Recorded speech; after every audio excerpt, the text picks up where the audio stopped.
তাকে দুজন ব্যতিক্রম করেছে এবং এখন ঘোড়ার দিকে একটা তাকাবে, ঘোড়ার পায়ের দিকে অন্যান্য যেমন পেশা রয়েছে, খেলা এবং সংস্কৃতিকে আমরা পেশা হিসেবে দেখতে চাই। যে দায়িত্বে রয়েছে তাদেরকে আমি অভিনন্দন জানাই। আজকের খেলার পরে এখানে সাংস্কৃতিক অনুষ্ঠান হবে। আমাদের মাননীয় প্রধানমন্ত্রী দেশনায়ক তারেক রহমান বলেছেন যে খেলাকে ফিরে নিয়ে আসতে হবে খেলার মাঠে। সে কারণে শুধু খেলা নয়, সাংস্কৃতিক অঙ্গনে প্রাইমারি স্কুল থেকে বিশ্ববিদ্যালয় পর্যন্ত এই কার্যক্রম অব্যাহত রেখেছি। আমরা নতুন কুড়ি খেলোয়াড় সংগ্রহের একটি কর্মসূচি সারা বাংলাদেশে দেয়া হয়েছে।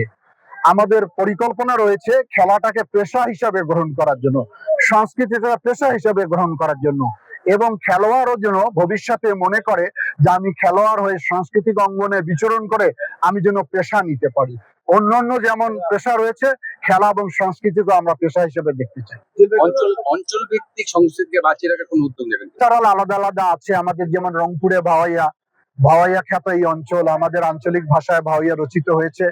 আমাদের সুর সম্রাট আব্বাস উদ্দিন এই গানকে সারা বিশ্বকে আলোড়িত করে তুলেছে। এটি আমাদের হারিয়ে যাওয়া গান, এটি নারীর বিরহের গান, এটি আমাদের প্রেমের গান, এটি আমাদের ভালোবাসার গান। তেমনি ভাটি যুগে ভাটিয়ালি গান আছে, জারি পালা সার, নানান ধরনের গান নিয়ে মানুষ একসময় মেতে উঠতো। আমরা সেই জায়গায় ফিরে নিয়ে যেতে চাই মানুষকে।